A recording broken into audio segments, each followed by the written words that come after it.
एक भूले बिसरे गांव में छाया के माध्यम से एक डरावनी कहानी फुसफुसाई। एक रोती हुई युवती की कहानी जो अनंत काल तक शोक मनाने के लिए अभिशप्त थी। उसकी शोकपूर्ण चीखें प्रेतवाधित जंगलों में गूंज रही थीं, जिसने सबसे बहादुर आत्माओं को भी ठिठुर कर रख दिया। चांदनी रात में उत्सुक स्थानीय लोग इस अद्भुत विलाप को देखने के लिए एकत्र हुए। जैसे ही ग्रामीण एकत्र हुए, एक अलौकिक धुन हवा में गूंज उठी जो उन्हें अंधेरे जंगल के बीचों बीच खींच ले गई। शोकपूर्ण रोना तेज हो गया, जिससे उनकी आत्मा पर एक अमिट छाप पड़ गई। भयानक धुन से प्रेरित होकर वे एक प्राचीन कब्रिस्तान में पहुंचे, जहां एक कब्र के पत्थर पर उस रोती हुई युवती का नाम अंकित था, जो भाग्य के एक दुखद मोड़ में खोए हुए प्यार के लिए शोक मनाने के लिए शापित थी। जैसे ही युवती का आभास साकार हुआ, वातावरण दुख से भर गया। उसकी भूतिया छवि शाश्वत उदासी में छिपी हुई थी। जैसे ही ग्रामीण स्तब्ध होकर खड़े हो गए, धुन चरम पर पहुंच गई और एक हाड़ कंपा देने वाला रहस्योद्घाटन हुआ। रोती हुई युवती अकेली नहीं थी।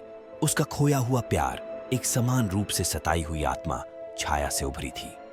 उनके वर्णक्रमीय हाथ आपस में गूंथे हुए थे, निराशा का एक मूक नृत्य। अचानक हवा ठंडी हो गई और शोकपूर्ण धुन एक भयानक तेज आवाज में बदल गई। भूतिया जोड़ी ने दर्शकों की ओर आंखें मूंद लीं। उनके चेहरे पीड़ा से विकृत हो गए। आतंक से स्तब्ध ग्रामीणों को लगा कि कोई दूसरी दुनिया की ताकत उन्हें इस दुखद जोड़े के करीब खींच रही है।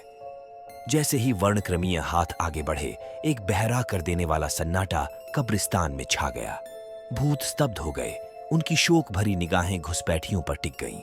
रोंगटे खड़े कर देने वाले एक मोड़ में रोती हुई युवती की छवि एक भयावह मुस्कुराहट में बदल गई, जिससे उसके द्वेषपूर्ण इरादे का पता चलता है। एक डरावनी चीख ने शांति को तोड़ दिया और ग्रामीणों ने खुद को गांव के किनारे पर वापस पाया। उनके दिल डर से धड़क रहे थे।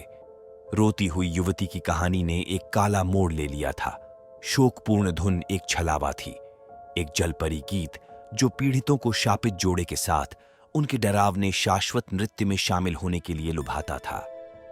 जैसे ही ग्रामीण लौटे, वर्णक्रमीय मुस्कुराहट की याद से भयभीत होकर वे अभी भी रोती हुई युवती की टेढ़ी मेढ़ी हंसी हवा में गूंजते हुए सुन सकते थे।